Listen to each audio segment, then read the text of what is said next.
Alors tout d'abord, trouver un site, bien défini qui, n'aura pas de contraintes à terme, par exemple, des entrées de champs et cetera. Ensuite, il va falloir réussir, à faire des travaux du sol dans de bonnes conditions climatiques. Donc on veut pas un sol, qui soit gorgé d'eau, un sol gelé, il faut que le sol soit parfaitement ressuyé pour pouvoir intervenir. Ensuite, il va falloir faire ce qu'on appelle le piquetage. Le piquetage, c'est l'étape avant la plantation qui va permettre de reproduire le séquençage du dossier technique sur le terrain. Ainsi, on pourra savoir où vont les arbres, les arbustes et les buissons. Enfin, il va falloir donc planter avec un bon pralinage des racines. On a ensuite l'étape de la mise en place des gaines et des tuteurs. Et enfin, la dernière étape, le paillage. Une des étapes aussi les plus importantes, un volume considérable, 17 kg par mètre carré. Les buissons qui, à terme, si on n'intervient pas en taille, ils peuvent monter jusqu'à 4-5 mètres de haut. On a après les arbustes, donc la strate moyenne, qui eux, ils vont aller jusqu'à 7-8 mètres. Et après, on a la strate arborée, donc les grands arbres à l'intérieur, donc typiquement le chêne, si on lève, il est 12 mètres. Donc là, il y a 3 hauteurs qui feront à l'âge adulte une haie vraiment diversifiée avec 3 étages différents et donc une faune et une flore différentes où on se trouve dans la haie. Alors, préparer son sol, ça dépend de où on va se situer. Si on se situe en plaine céréalière, un labour et un émiettage vont suffire parce que le sol a l'habitude d'être travaillé à la charrue. Après, si on se situe dans un sol plutôt de type prairie, il va falloir là peut-être qu'on fasse un sous-solage. Le sous-solage va permettre d'aller plus en profondeur pour vraiment décompacter. Et après, même chose, on interviendra sur un labour et un émiettage. Alors tout d'abord, on a 2 types de plants. On a les plants en motte et on a les plants en racines nues. Si on se retrouve avec un plant en motte, il n'y a pas besoin de pralinage, il va falloir que notre motte soit recouverte entièrement de terre. Si on se retrouve avec un plant en racines nues, la racine nue va avoir ce qu'on appelle des radicelles. Donc les radicelles, ce sont des racines qui sont très longues, on appelle ça des cheveux. Ces cheveux-là, il va falloir les couper au sécateur, ne laisser à peu près que 20 cm de racines. On ne touche pas aux racines pivots, uniquement aux radicelles. Et après, il va falloir les praliner. Donc le pralin, c'est un mélange de terre, d'eau et de bouse de vache qui vont permettre d'apporter tous les oligo-éléments et la cicatrisation nécessaire pour la bonne réimplantation de nos plants. Tout simplement par rapport à la pression de gibier qu'on va avoir sur notre secteur. Si on a, donc ça c'est l'agriculteur ou le planteur qui vont devoir nous le définir. Si on a une pression forte, il va falloir mettre des moyens en place très importants.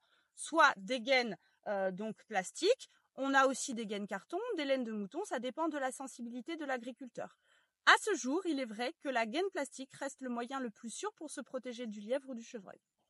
Après, si vraiment on a des pressions très importantes, il faudra peut-être mettre en défend notre haie des 2 côtés, surtout en élevage aussi, avec de la clôture, type Ursus ou clôture électrifiée. Et enfin, il existe des moyens, des répulsifs naturels, donc on appelle le tricot, qui sont faits à base donc c'est de la graisse de mouton. Donc il y a une molécule à l'intérieur qui s'appelle la lanoline. Et la lanoline, c'est un répulsif contre le chevreuil.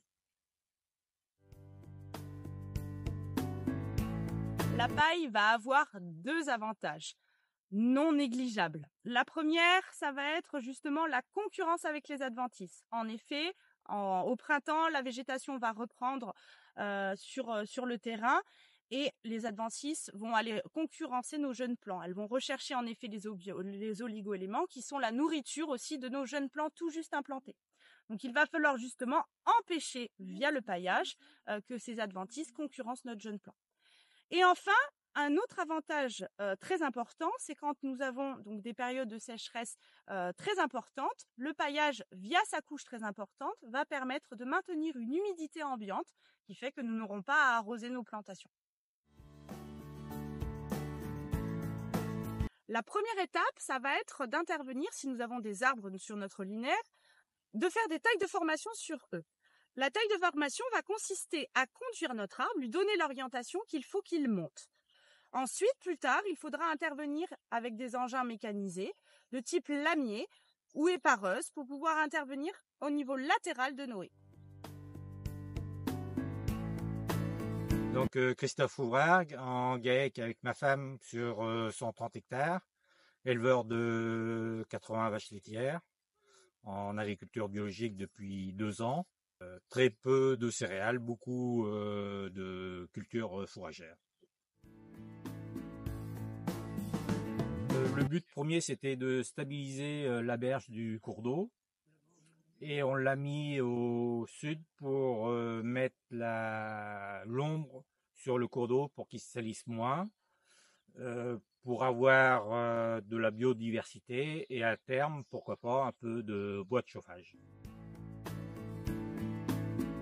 On pique aujourd'hui aux environs de 600 mètres de linéaire. Alors dans le secteur, il n'y a pas beaucoup de, il y a pas très peu de haies. Il y a beaucoup, on est un secteur boisé de petits bois, mais sans haies. On a voulu que le dossier soit suivi par Vienne Agrobio qui travaille avec Prom-Haies pour une histoire de simplification et on est sûr que le dossier soit bien monté administrativement.